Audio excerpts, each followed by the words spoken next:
Mes chers compatriotes, nous sommes aujourd'hui le 15 juillet 2020 et l'on vient d'apprendre une nouvelle assez extraordinaire à laquelle malheureusement les Français ne porteront certainement pas d'attention parce que les médias n'attireront pas leur attention dessus.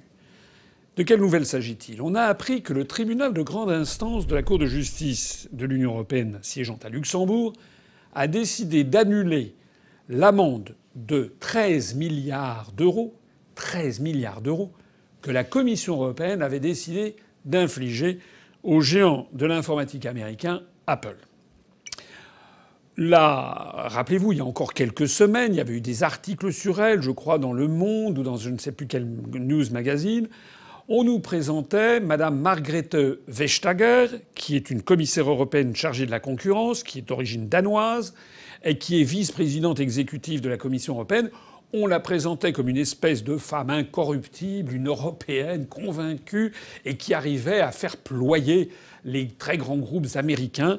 Et on nous expliquait que heureusement que la France faisait partie de l'Union européenne parce que toute seule, elle n'y arriverait pas à obtenir d'avoir justice. De quoi s'agissait-il? Il s'agit que Apple, par des jeux d'écriture et en bénéficiant notamment des taux de fiscalité extrêmement bas qui sont imposés en Irlande, eh bien, cette entreprise américaine fait apparaître des bénéfices, localise des profits selon les pays pour en fait minimiser de façon tout à fait considérable la fiscalité.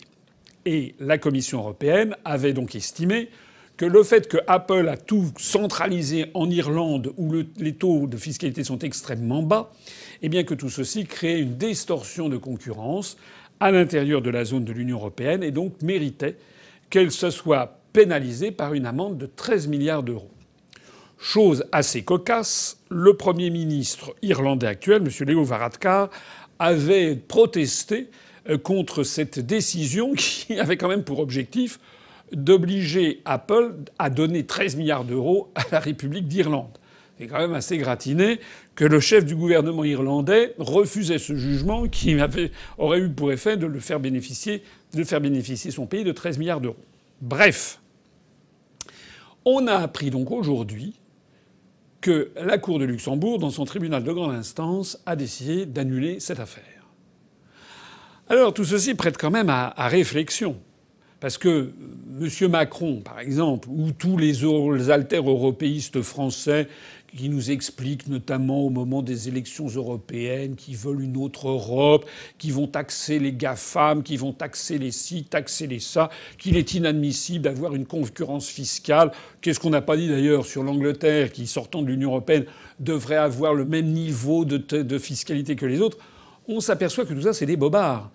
On s'aperçoit qu'il suffit qu'il y ait des juges à Luxembourg qui, d'un seul coup décident que ça n'aura pas lieu. On se demande d'ailleurs au passage comment les juges ont pris leur décision. Quand 13 milliards d'euros sont en jeu, j'espère au moins que les juges en question sont la vertu incarnée. J'espère quand même qu'il n'y a pas de dessous de table. Tout est possible dans cette mafia européiste. Mais il est possible aussi qu'il n'y ait pas eu de dessous de table ni de corruption et que ce soit simplement par idéologie du toujours moins disant fiscal. En attendant, ça veut dire que tous les discours que l'on tient aux Français sur l'égalité fiscale, l'autre Europe, tout ça, ça ne marche pas.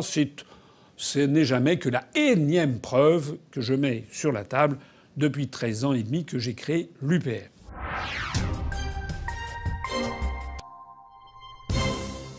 J'en tirerai aussi une autre conclusion. C'est que finalement, l'Irlande est un petit pays. J'aime beaucoup les Irlandais, c'est des gens tout à fait sympathiques. L'Irlande est un très beau pays, mais ça n'est quand même pas un pays qui devrait imposer sa loi à la France. Il se trouve que parce que l'Irlande a décidé d'avoir un taux extraordinairement bas d'imposition des sociétés, eh bien, la France est contrainte, comme les autres pays d'Europe, de s'aligner progressivement et la Commission européenne ne peut pas jouer son rôle de contrôle. C'est quand même incroyable. Dans une situation comme celle-ci, il faut donc arrêter de jouer avec des tricheurs. Il faut arrêter d'avoir un même marché unique avec des gens. Bientôt, on fera comme la BCE qui fait dans le cadre des TLTRO, qui fait des prêts aux banques commerciales avec des taux d'intérêt négatifs. On va bientôt avoir des pays qui vont non plus avoir des impôts sur les sociétés, mais donner de l'argent aux sociétés pour qu'elles viennent s'installer. Qu'est-ce que c'est que cette affaire? Ça veut dire en tout cas que l'Irlande pèse plus que la France. Et ça n'est d'ailleurs pas une formule de comptoir, puisqu'il se trouve qu'il y a une dizaine de jours, il y a eu une élection pour le nouveau président de l'Eurogroupe, c'est-à-dire l'ensemble des ministres de la zone euro. Alors, là aussi, ce sont des luttes de pouvoir dans les couloirs de la Commission européenne et dans les pouvoirs la grande majorité des Français ne sait absolument pas de quoi il s'agit. Mais le poste de président de l'Eurogroupe, c'est-à-dire président du groupe des ministres des Finances de la zone euro qui se réunit régulièrement, c'est un poste très important. C'est un poste très important parce qu'il donne quand même le là. C'est lui qui oriente dans telle ou telle direction, même si les ministres des Finances nationaux essayent évidemment de jouer chacun son jeu. C'est tellement vrai que la France, l'Italie, l'Espagne, etc. avaient une candidate qui était la candidate espagnole. Et puis il y avait un candidat luxembourgeois et il y avait le candidat irlandais qui s'appelle M. Donoghue, Pascal Donoghue, j'espère que je n'écorche pas son nom, qui est le ministre des Finances irlandais. Donc il y avait 3 candidats. En gros, les pays du Sud, avec l'Allemagne, il faut l'avouer, soutenaient, ils avaient été 9 à voter dans un premier tour pour la candidate espagnole. Il y en avait eu 2 ou 3 qui avaient voté pour le candidat luxembourgeois. Je crois que c'était la Belgique, les Pays-Bas et le Luxembourg, dans le cadre du Benelux. Et puis il y en avait d'autres qui avaient voté pour le candidat irlandais. Eh bien, qu'est-ce qui s'est passé? Il s'est passé que le candidat luxembourgeois pour le deuxième tour s'est retiré. Et du coup, eh bien, le Luxembourg, les Pays-Bas, la Belgique ont voté pour le candidat irlandais. Et en définitive, c'est le candidat irlandais, le ministre des Finances irlandais, Pascal Donoghue, qui a été élu pour 3 ans à la présidence de l'Eurogroupe. Alors qu'il est le représentant de toute l'Europe du Nord. Il est le représentant de ce pays qui accorde cette fiscalité extraordinairement avantageuse à des très grandes entreprises comme l'entreprise Apple. Donc vous voyez que la France ne pèse rien et que la France est engluée dans un système qui donne plus de poids à l'Irlande, aussi bien en matière de fiscalité qu'en matière de présidence de l'Eurogroupe, qu'à elle-même. Rappelez-vous également cet article que nous avons publié il y a quelques semaines sur l'opération Irini en Méditerranée, un article d'Antoine Cartago, qui montrait que l'île de Malte avait réussi, alors qu'elle a la superficie de Paris et du département des Hauts-de-Seine et 400 000 habitants, elle avait tout simplement décidé par elle-même de faire capoter le projet Irini, qui ne lui convenait pas parce qu'elle a des très bons liens avec la Turquie. Je renvoie à cet article. D'ailleurs, je vais publier dans quelques jours une vidéo justement sur cette affaire de Malte. On voit donc qu'en matière financière ou en matière fiscale, ça n'est plus la France et les Français qui décident, c'est l'Irlande qui tient le haut du pavé. Et on voit qu'en matière de défense de la Méditerranée orientale, de politique militaire, de politique vis-à-vis de la Libye, vis-à-vis de la Turquie, de contrôle des trafics d'armement et contrôle des migrants, la France ne pèse plus rien face à Malte. Ça, c'est l'Union européenne. On vous dit depuis des années, des décennies que l'Union fait la force. Non. Si la France était seule, souveraine et indépendante, elle pourrait avoir des décisions politiques qui lui donneraient une audience, une importance tout à fait considérable et qui défendraient ses intérêts nationaux. Comme par idéologie, nous sommes liés à un attelage de 27 pays, et comme l'idéologie veut que on évite de nommer, si possible, à des postes trop importants les représentants d'un grand pays, sauf l'Allemagne qui truste pas mal de postes, eh bien, on met en avant l'Irlande, Malte, etc. Et le résultat des courses, eh bien, c'est que la France se fait avoir dans tous les domaines.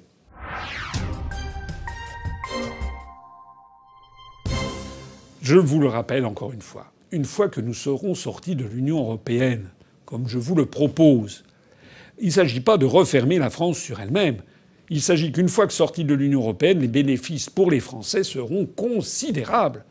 Nous n'accepterons plus d'avoir des taux, des concurrences par la fiscalité qui ont en fait pour conséquence de détruire l'industrie et l'emploi en France. Et si Apple veut vendre du matériel en France, eh bien il faudra qu'Apple ait des usines, par exemple, en France, ou bien on imposera des droits de douane vis-à-vis de la République d'Irlande qui permettront de lutter contre cette concurrence fiscale. Et puis, en matière de géopolitique dans Méditerranée, nous aurons notre propre géopolitique et nous ne serons pas dépendants de l'Union européenne ou de l'OTAN qui, d'ailleurs, je vous renvoie à cet article, nous ont laissé tomber comme une vieille chaussette. Voilà la réalité. Sortir la France de l'Union européenne, de l'euro et de l'OTAN, ça n'est pas aller contre l'intérêt des Français, ça n'est pas peser moins dans le monde, c'est tout le contraire, c'est peser davantage. Je souhaite revenir avec vous sur les événements graves et importants, passés quasiment inaperçus pour les non-spécialistes, qui se sont succédés en mer Méditerranée au cours des 2 derniers mois. Le 16 mai dernier, le 16 mai 2020, nous avons publié sur notre site upr.fr un article de l'un de nos diplomates adhérents à l'UPR qui produit régulièrement des analyses sous le pseudonyme d'Antoine Cartago. Cet article, que vous pouvez toujours consulter en ligne, avait pour titre « L'Europe de l'impuissance, à peine lancée, l'opération Irini au large de la Libye est bloquée par Malte et la France se retrouve seule ». Alors je vous conseille d'aller voir cet article, si vous ne l'avez pas vu, ou de le relire. Je crois utile en tout cas de revenir dessus, parce que c'est un article très intéressant, et notamment de revenir sur ce qui est survenu depuis sa publication.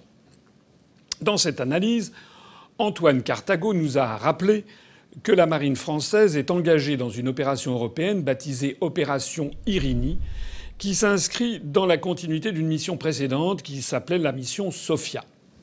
Ce sont des mots grecs dans les deux cas. L'opération Sophia a été mise en œuvre en 2015 avec nos partenaires européens, entre guillemets. Elle avait 3 objectifs. Premièrement, la surveillance des flux migratoires en Méditerranée. Deuxièmement, l'appui et la formation de gardes-côtes libyens. Et troisièmement, le sauvetage en mer de migrants. L'opération Irini, qui a été placée sous le commandement italien, a repris ces 3 objectifs et il y a ajouté un 4e. Le 4e objectif, c'est le contrôle des trafics d'armes à destination de la Libye. Alors, sur ces questions, il se trouve que l'Organisation des Nations Unies, qui n'est pas l'Union européenne, c'est une autre organisation, a une position ambiguë. D'abord, elle a pris parti pour l'un des 2 belligérants. Parce qu'il faut savoir qu'en Libye, je vous renvoie à l'article d'Antoine Cartago, on est en pleine guerre civile et on voit 2 prétendants au pouvoir qui s'affrontent. D'une part, Fayez el-Sarraj, j'espère que je n'écorche pas trop son nom, qui est le président du Conseil présidentiel du gouvernement d'union nationale de l'État de Libye, ce qu'on appelle le GNA. Ce GNA qui est allié de la Turquie, et c'est lui que l'Organisation des Nations Unies a reconnu parce que c'était la première force un petit peu, comment dirais-je, concrétisée qui permettait de sortir du chaos qui avait succédé à la destruction du régime de Kadhafi. Et puis d'un autre côté, il y a un autre partenaire qui est arrivé entre-temps, qui s'appelle alors Khalifa Belkacem Attar al-Ferjani, je crois, qui est, bon, pour faire simple, qui est surnommé par tout le monde le maréchal Haftar, et qui est le commandant en chef de l'armée nationale libyenne, l'ANL. Donc ce maréchal Haftar, lui, il est soutenu par l'Égypte, par les Émirats arabes unis, et la France lui apporte un soutien assez discret, mais quand même. La France, Paris, soutient le maréchal Haftar parce que Paris pense qu'il sera sans doute mieux à même de stabiliser la Libye que le GNA. C'est un maréchal, c'est un militaire, et Paris espère peut-être que ça marchera mieux qu'avec le GNA qui est soutenu par la Turquie. Ce sont les raisons qui sont évoquées ici ou là. Il y a peut-être d'autres raisons qu'il faudrait aller chercher plus loin, notamment dans nos liens avec les Émirats arabes unis, peut-être, je ne sais pas. Alors, en tout cas, l'ONU a, dans un premier temps, a soutenu le gouvernement, comment dirais-je, de Fayez el-Sarraj, c'est-à-dire du GNA. Et puis par ailleurs, et ultérieurement, compte tenu du fait qu'il y a ces 2 forces en Libye qui se livrent une espèce de guerre civile, l'ONU a voté un embargo sur les armes livrées à la Libye, et ceci quel que soit le destinataire. C'est la résolution 2526 du Conseil de sécurité. Alors, comment le jeu des alliances en est-il venu à paralyser toute l'opération Irini ? Le trafic d'armes par voie de mer en direction de la Libye est majoritairement réalisé par la Turquie. Et donc l'opération Irini s'est heurtée fondamentalement aux intérêts nationaux turcs. Mais comme Irini fait partie des opérations militaires menées dans le cadre de l'Union européenne, chaque État de l'Union européenne, quel qu'il soit, a son mot à dire. Et c'est là qu'on arrive à cette merveille de l'absurdité de la construction européenne. C'est que l'Union européenne compte 27 membres, je vous le rappelle, depuis le départ au début de cette année, le 31 janvier dernier, du Royaume-Uni. Il y a 27 États membres de l'Union européenne, mais parmi les 27, il y en a un, le plus petit d'entre eux, qui est l'île de Malte, qui représente à peu près la superficie de Paris et du département des Hauts-de-Seine, avec à peu près 400 000 habitants. Eh bien, c'est un des 27 États membres de l'Union européenne, et à ce titre, l'île de Malte a un pouvoir de blocage et de veto sur les sujets les plus importants. Or, l'île de Malte est d'une part géographiquement très proche de Tripoli, et d'autre part, du point de vue politique, est une alliée de circonstance de la Turquie, qui est notamment son premier fournisseur en armement.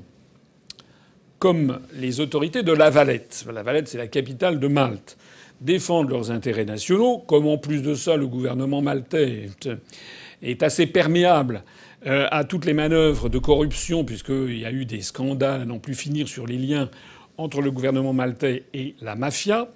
Quoi qu'il en soit, l'île de Malte a posé son veto à la mutualisation des coûts de cette fameuse opération Irini. Irini, ça veut dire la paix en grec.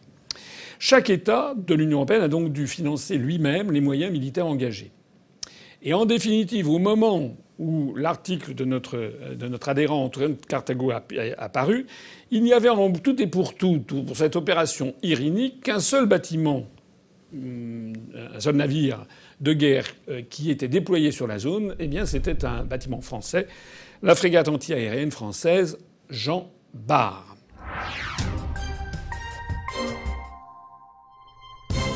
Alors, maintenant, il faut en revenir un petit peu sur le contexte général de toutes ces affaires. Le contexte en Libye, d'abord. Depuis plus d'un an, la Turquie de Recep Tayyip Erdogan, qui est, comme vous le savez, à la tête de la Turquie, apporte un soutien massif au GNA, comme je le disais tout à l'heure. Ce gouvernement d'union nationale libyen qui s'oppose militairement à l'armée de libération nationale du maréchal Haftar. En envoyant des renforts humains et matériels importants, quelques mois ont suffi au Qatar et à la Turquie pour renverser la situation tactique dans la région de Tripoli, qui était assiégée à l'époque par l'ANL et ses alliés. Parce qu'il y a de cela environ un an, c'était le maréchal Haftar était en train de gagner la partie. Et puis la Turquie, soutenue par le Qatar, donc ont envoyé des armes aux troupes de Fayez el-Serraj, et donc la situation a été redressée en sa faveur. Le problème, c'est que ce soutien turc au GNA met en porte-à-faux l'Union européenne et l'OTAN, qui se sont toutes deux engagées par ailleurs à faire respecter les décisions de l'ONU, dont je parlais tout à l'heure, via Irini et la mission européenne, et via une mission de l'OTAN qui s'appelle Sea Guardian. C'est-à-dire de vérifier qu'il n'y a pas de trafic d'armes. Je voudrais apporter quelques précisions sur les renforts humains et matériels en question. On ne voit pas tout de suite très bien de quoi il s'agit. Tout d'abord, ces renforts sont convoyés par un navire qui s'appelle, c'est un nom turc, alors j'espère que je le prononce bien, moi je ne suis pas un spécialiste en langue turque, qui s'appelle le Tchirkin. Ce navire a été construit en 1980, c'est un navire roulier, c'est-à-dire que le chargement et le déchargement se font très facilement au moyen d'une rampe d'accès. C'est un gros bâtiment, c'est un navire de 103 mètres qui est quand même capable de transporter des charges d'environ 6000 tonnes. Pour la petite histoire, ce bâtiment turc, en fait, est enregistré en Tanzanie selon la logique des pavillons de complaisance.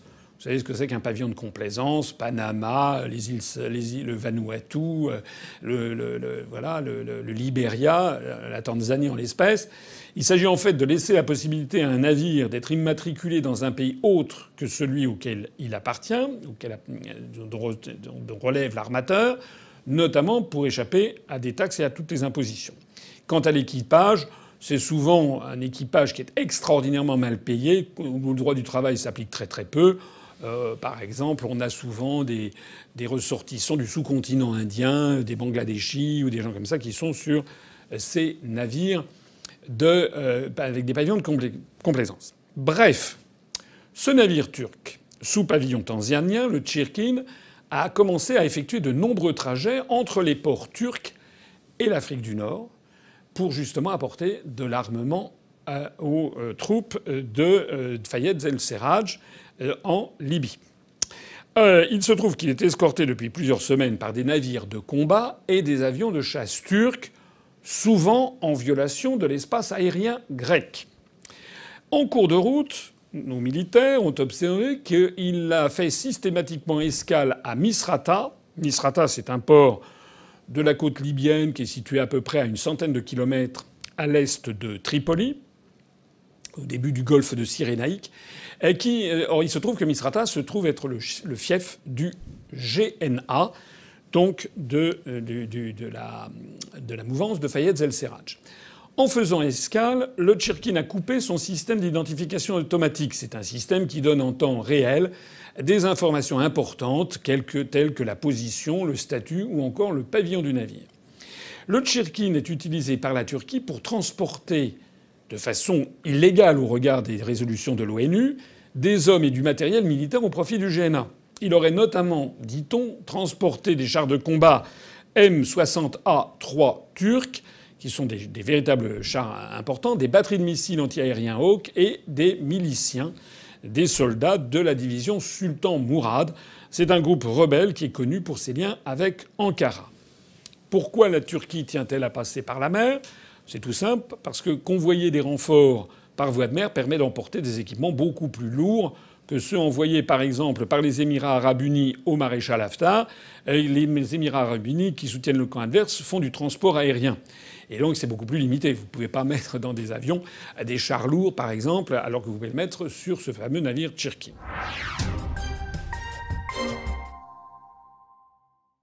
Alors toute cette situation a débouché en fait sur une succession d'incidents où notre pays se retrouve quand même embarqué alors que les Français ne s'en rendent pas compte. Le 27 mai dernier, 27 mai 2020, le navire Tchirkin navigue avec son système d'identification automatique éteint, pour ne pas se faire repérer. Il est escorté par 2 frégates turques, les frégates donc des bâtiments militaires de la marine turque. Il se trouve que la frégate française de défense aérienne, qui s'appelle la frégate Forbin, revient tout juste d'une mission européenne dans le golfe Persique et qu'elle est dépêchée par nos militaires pour contrôler le navire cargo. Alors que l'hélicoptère Panthère de la frégate Forbin effectue une reconnaissance visuelle et qu'elle incite le Tchirkin à reprendre son cap officiel qui était vers la Tunisie et non pas vers le port de Misrata en Libye, à ce moment-là, les 2 frégates turques viennent s'interposer. Et elles indiquent que le navire Tchirkin ne se soumettra pas au contrôle de la mission Irini, c'est-à-dire la mission de l'Union européenne. La France s'est retrouvée entre le marteau et l'enclume,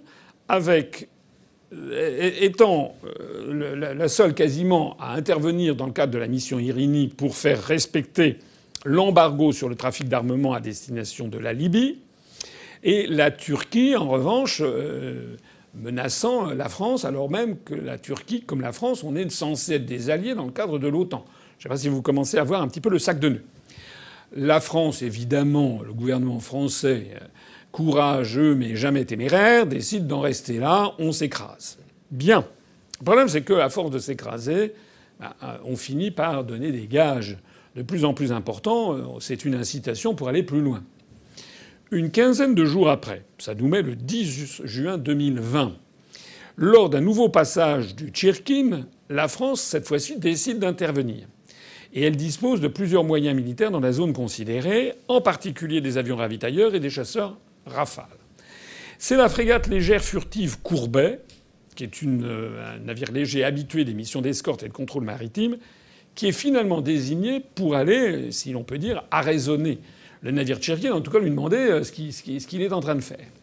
Ce qu'il faut savoir, c'est que cette frégate participe au même moment à la mission de l'OTAN Sea Guardian en compagnie d'un navire italien et, ironie du sort, d'un navire turc. La frégate Courbet tente de contrôler le Tchirkin. Dans le cadre de la mission Sea Guardian, elle utilise un indicatif OTAN. Mais les 2 frégates turques qui accompagnaient encore une fois le navire Tchirkin s'interposent une fois encore. Seulement cette fois-ci, on a franchi un stade beaucoup plus grave. Parce que là, on est passé à une manœuvre qui est même plus une manœuvre d'intimidation, mais presque un acte de guerre. C'est que les frégates turques ont mis en joue la frégate Courbet avec leur radar de tir. C'est ce que les militaires spécialistes appellent une illumination radar. Et ils l'ont fait à au moins 3 reprises. On en a un petit peu parlé dans la presse, parce que c'est un événement très très rare, c'est rarissime. A posteriori, la presse française a tenté d'expliquer la gravité des événements en parlant d'une version électronique d'un échange de tirs. Pour que vous compreniez bien ce dont il s'agit, il est nécessaire de préciser plusieurs choses. Premièrement, il est de coutume que les marines de guerre se jaugent entre elles. Les États font montre de leur puissance militaire à l'occasion des défilés, comme le défilé un peu avorté du 14 juillet 2020, mais aussi par des exercices militaires, mais aussi par des patrouilles, des missions de présence et de reconnaissance. La frégate française qui a été épinglée près de Taïwan et récemment, ou les frégates russes naviguant à la limite des eaux territoriales françaises près de Brest, sont des exemples de ces opérations un petit peu de gesticulation qui permettent un petit peu de rouler des mécaniques ou de montrer qu'on est présent, qu'on existe. Donc là, évidemment, dans ce conflit qu'il y a eu entre la frégate Courbet française et puis les frégates turques qui accompagnaient le Tchirkin, c'était un peu un combat qui montre ses muscles le plus. La deuxième chose à savoir, c'est que l'illumination radar relève d'une toute autre sémantique militaire que cette simple présence. C'est considéré dans le monde entier, dans toutes les marines du monde, comme un acte grave et comme un acte de guerre, je le disais tout à l'heure. Très concrètement, l'illumination radar est plus grave qu'un tir de semonce. Tir de semonce, c'est quand on tire, mais sciemment à côté, pour rater la cible. Puisque, en fait, une illumination radar, on considère que c'est la dernière action précédant le tir de missile qui détruit le bâtiment. D'ailleurs, les commandants de navires de guerre français sont autorisés à répondre aux actes hostiles par le feu. Le troisième point à dire de cette affaire, c'est que la situation est particulièrement choquante. Outre la protection et la participation à un trafic d'armes illégal au regard du droit international, puisqu'interdit par l'ONU, à destination de la Libye, donc la Turquie participe à la violation de la résolution 2526 de l'ONU, la Turquie a assumé publiquement un fait d'une très grande gravité. C'est que les 2 frégates turques faisaient usage des codes et des indicatifs de l'OTAN au moment de l'action. Ces 2 frégates turques ont donc commis un acte de guerre à l'encontre d'un navire français, lui aussi sous les mêmes indicatifs de l'OTAN, lors de cette mission Sea Guardian, à laquelle donc la Turquie participe. Donc on a en fait 2 prétendus alliés, Turquie et France, dans le cadre de l'OTAN, qui en fait en sont venus presque à s'auto-détruire et à se tirer dessus. Le gouvernement français a quand même protesté. Il pouvait difficilement faire moins, mais c'était, comme disent les anglo-saxons, lip service, un service des lèvres, c'est-à-dire une protestation verbale. Et le gouvernement a attendu des réactions de soutien de la part de ses alliés européens, d'une part, dans le cadre de la mission Irini, et de ses alliés de l'OTAN, qui sont d'ailleurs, pour la plupart d'entre eux, les alliés européens plus les États-Unis, d'autre part, puisque c'était dans le cadre de la mission Sea Guardian. Alors, qu'est-ce qui a été décidé ? Un rapport d'enquête. Un rapport d'enquête a commencé à être rédigé à partir du 17 juin, à l'occasion de la réunion. C'est une décision qui a été prise lors d'une réunion des ministres de la Défense de l'OTAN. On va voir ce qu'il en est. Mais en tout cas, là, au moment où je parle, nous sommes le 15 juillet. On attend toujours le rapport. Cette affaire de triple illumination radar a eu lieu le 10 juin. Il se trouve que le même jour, 10 juin, la frégate grecque, cette fois-ci, Spetsai, a tenté aussi de contrôler la cargaison du Tchirkin, la Grèce faisant aussi partie de l'OTAN. Parce que le Tchirkin était parti du port de Turquie qui s'appelle Haydar-Passa. La marine grecque, la frégate grecque, a déployé un hélicoptère Seahawk, un faucon des mers, pour inspecter le navire roulier turc sous pavillon tanzanien. Et là encore, les 2 frégates turques qui répondent au joli nom de Gökova et Onus Place, se sont interposés. Donc là aussi, on avait un conflit potentiel entre deux alliés de l'OTAN, la Grèce et la Turquie.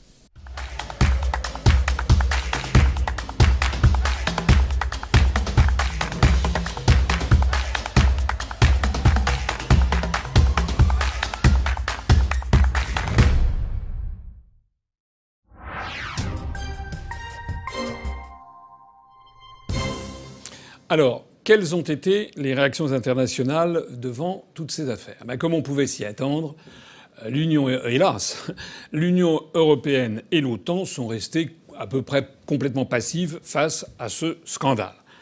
Vous connaissez l'idéologie otanienne et européiste qui voudrait que les pays de l'Union européenne et de l'OTAN s'accordent surtout en permanence, se soutiennent mutuellement, etc. Mais en réalité, il y a loin de la coupe aux lèvres parce que c'est complètement contraire à la vérité des configurations, des rapports, des intérêts nationaux entre tous les États qui sont embarqués dans ces constructions.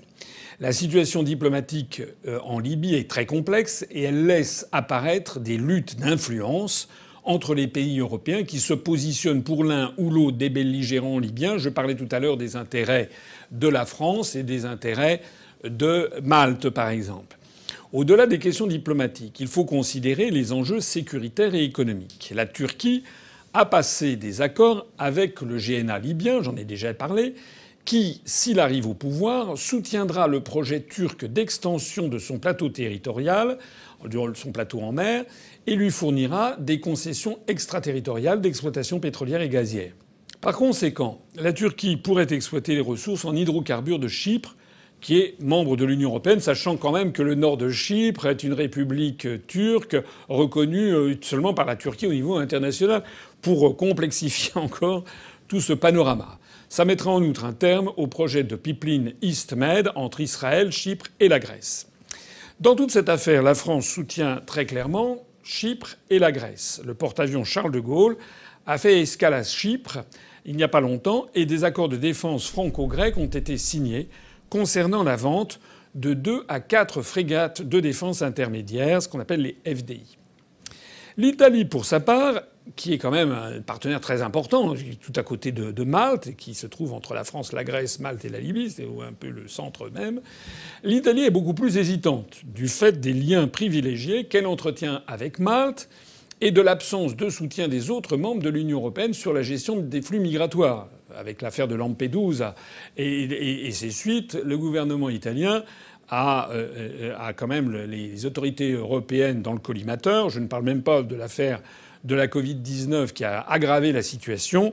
Donc il y a en ce moment, pour le moins, du tirage entre Rome et les Européens.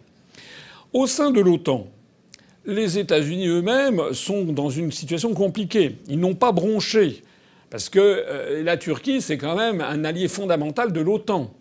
C'est un allié pivot.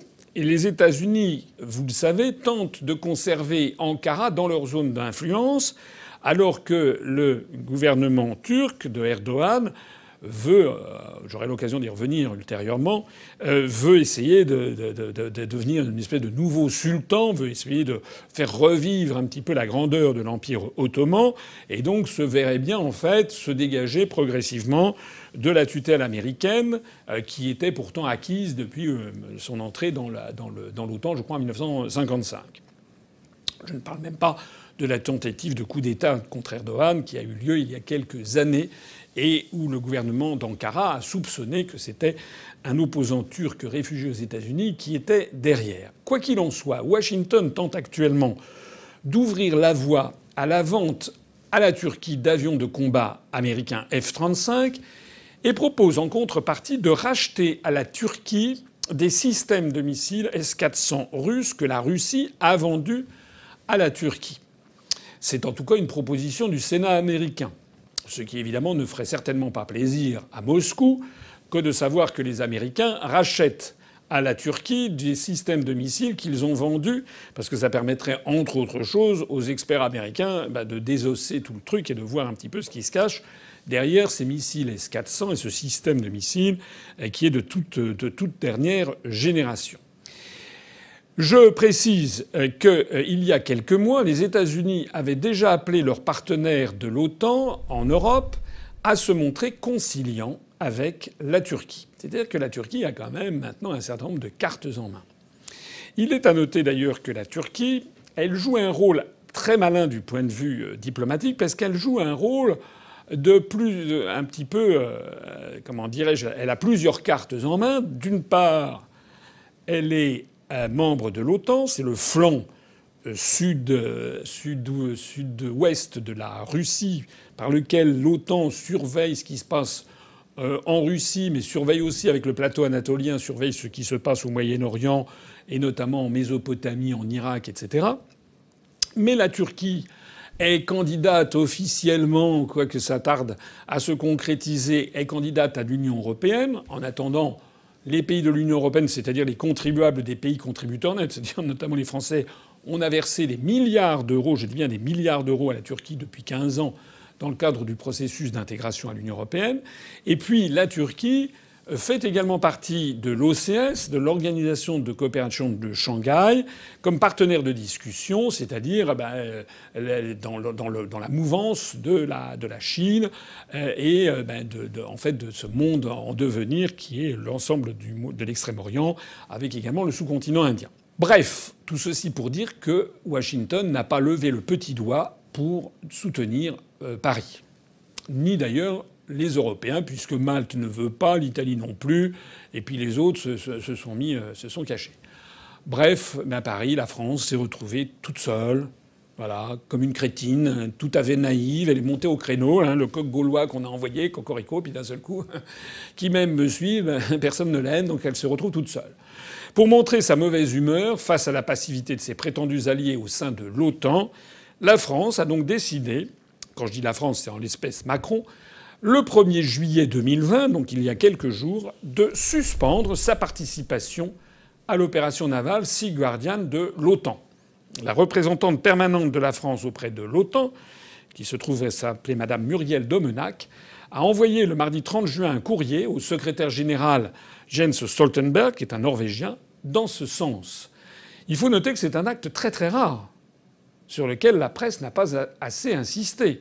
La France, qui participait à une opération de l'OTAN, décide de s'en retirer en disant « Écoutez, vous m'avez laissé tomber, moi, je rends mon tablier ».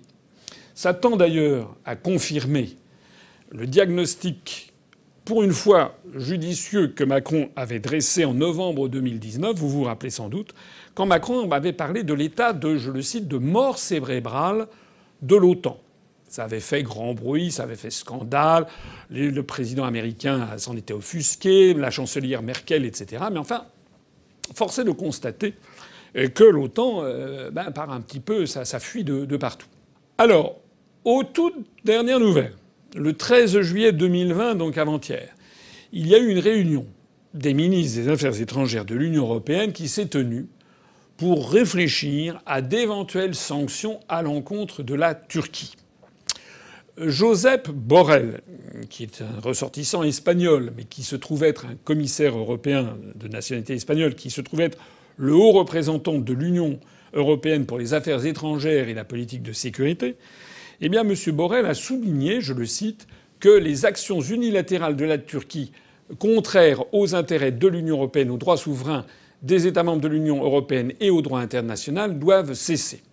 Il avait à l'esprit non seulement ces affaires en Méditerranée, avec notamment ce navire Tchirkin et puis la triple illumination radar de la frégate française, mais il avait également à l'esprit les actes illégaux commis par le gouvernement turc dans les zones économiques exclusives grecques et chypriotes. Et aussi, il avait à l'esprit la volonté d'Erdogan, qui a d'ailleurs s'est concrétisée depuis lors, de rétablir la basilique Sainte-Sophie d'Istanbul comme une mosquée. J'y consacrerai une petite vidéo d'ailleurs sur cette question.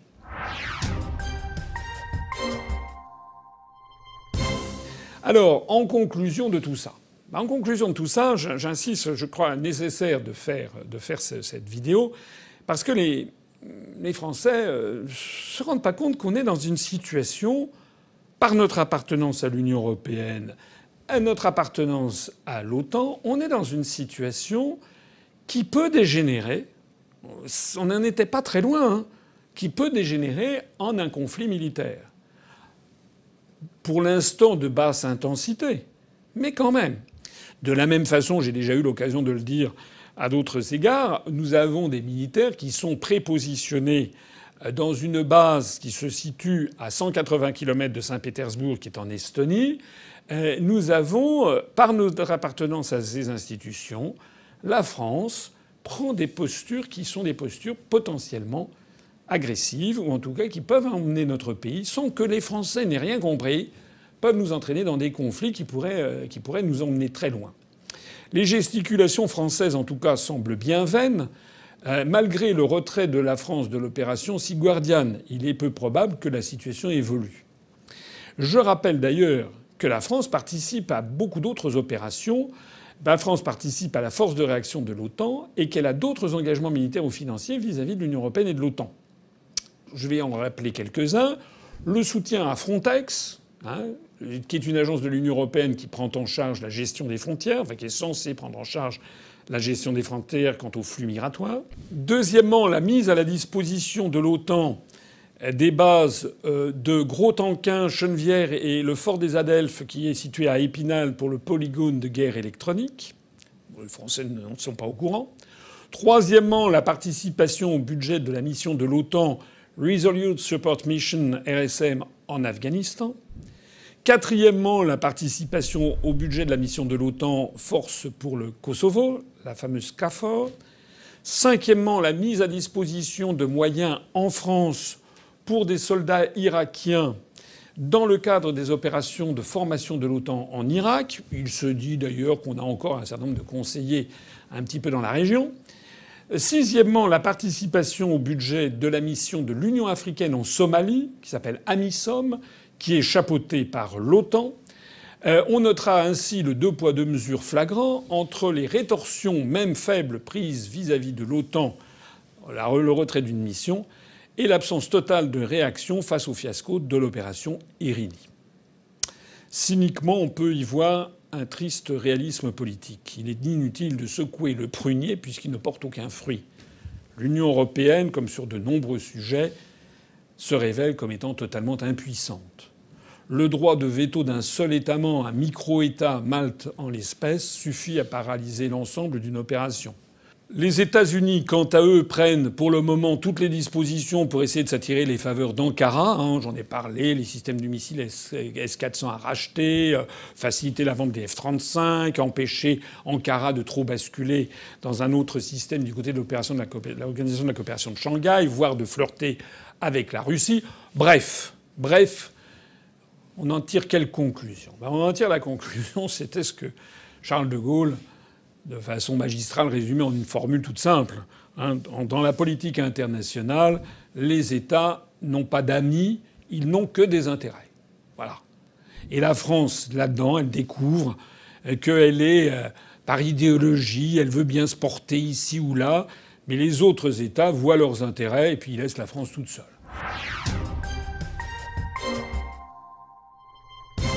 Alors je conclurai en rappelant ce que l'UPR propose, conformément à notre programme présenté en 2017 pour l'élection présidentielle et les élections législatives.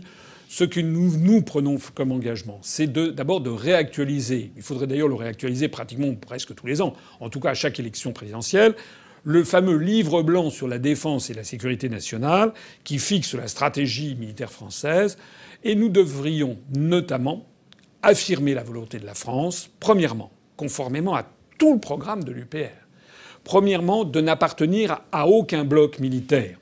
C'est exactement la pensée gaullienne, la pensée fondamentale, la quintessence du principe de souveraineté et d'indépendance nationale. Ce qui ne veut pas dire, bien entendu, ne pas avoir de temps en temps des opérations de coopération militaire, voire éventuellement des alliances conjoncturelles. Ça, c'est normal. Ça, c'est la vie. Mais ne pas appartenir à une structure qui nous engage, qui nous lie pieds et poings liés pour toujours dans toutes les configurations géopolitiques, diplomatiques et militaires qui peuvent survenir sans que la France ne fasse prévaloir ses intérêts personnels, c'est-à-dire le bonheur et la paix du peuple français. Ce livre blanc doit également prévoir, ça ne vous étonnera pas, c'est notre programme de dégager la France de l'OTAN. Alors, Je ne dis pas dans la minute. Il faudra le faire aussi rapidement que possible, compte tenu des contraintes industrielles, puisque ça serait très difficile de sortir en l'espace d'un mois. Mais l'objectif étant bien, en l'espace de 2-3 ans, de sortir définitivement de l'OTAN. Et puis également, bien entendu, de maintenir notre politique de dissuasion nucléaire. En ayant également le souci d'une politique générale de défense de la France qui doit avoir un modèle de défense erga omnes, c'est du latin, ça veut dire contre tous. C'est-à-dire que l'objectif, comme du temps de Charles de Gaulle, c'est de défendre la souveraineté, l'indépendance, la liberté de la France en se prémunissant de tout le monde. Il s'agit donc de ne pas avoir des ennemis a priori et des amis a priori. Il s'agit simplement de faire preuve de réalisme. Ça impose une relation diplomatique solide. Ça impose de se sortir de cette gangue qui nous lie artificiellement au périmètre de l'Union européenne et de l'OTAN et des États-Unis. La France est une grande puissance, membre permanent au Conseil de sécurité, qui possède quand même un armement nucléaire qui n'est pas négligeable, des sous-marins nucléaires lanceurs d'engins. La France qui a une tradition de politique mondiale. La France doit renouer des relations de confiance et intenses avec les principaux partenaires, avec la Russie notamment, avec la Chine, avec l'Allemagne, les États-Unis bien sûr, mais aussi avec la Russie, mais aussi avec la Chine, mais aussi d'ailleurs avec la Turquie. N'oublions pas quand même que la Turquie était un allié de la France, notamment en 1526. J'en ai suffisamment parlé lors de l'accord entre François Ier et le sultan Suleiman Ier, Soliman le Magnifique, et puis encore au début du XXe siècle avec comment s'appelle-t-il, Atatürk, Mustafa Kemal, qui s'inspirait largement du modèle français à de nombreux égards. Ça n'a rien à voir quand je dis ça. Ça n'a rien à voir avec les communications sporadiques, les décisions incoatives de M. Macron qui consistent de temps en temps à dire oui, on va faire ça, et puis après, voilà. On ne peut pas à la fois vouloir une chose et son contraire. On ne peut pas être dans l'OTAN, dans l'Union européenne, et prétendre avoir des relations d'égal à égal avec la Chine et avec la Russie. Bien entendu, tout ceci a une conséquence. Le budget de la défense devra être ajusté en conséquence. Et je l'avais déjà indiqué, j'y reviens, il faudra relever, en l'espace d'un quinquennat, le budget consacré à la défense à environ 3% du produit intérieur brut en se basant sur le budget de 1981. D'ailleurs, il faut reconnaître que Macron, après avoir commencé par démolir encore plus le budget de la défense, l'a un petit peu relevé. Mais ça n'est pas assez. Et la France doit mettre le paquet non seulement sur comment dirais-je, le maintien en état de sa force nucléaire, mais aussi sur des forces plus conventionnelles, notamment en matière de marine, parce que la France a un grand espace à défendre en termes de zone économique exclusive. Je vais faire une autre vidéo sur cette question. Et puis aussi, la France doit veiller à ne pas se laisser distancer sur les combats de l'avenir, et notamment sur tout ce qui concerne les nouvelles technologies spatiales militaires et l'occupation de l'espace par des grandes puissances militaires. On aura l'occasion d'y revenir. Voilà un petit peu ce tour d'horizon que je voulais faire. Ça me permet, au passage, de souligner que nous avons à l'UPR une commission que nous appelons DEFNAT chez nous, qui est une commission sur les questions de défense nationale et qui va renforcer son apport de sorte qu'au cours des semaines, des mois qui viennent, nous aurons davantage d'apports de l'UPR sur cette question, comme d'ailleurs sur d'autres, conformément à l'engagement que j'ai pris lors du 5e congrès dans notre profession de foi. On va accélérer, amplifier la contribution intellectuelle au débat politique en France qui en a bien besoin, y compris sur cette question militaire qui est de toute première importance. Voilà, merci de m'avoir écouté. Vive la République et vive la France.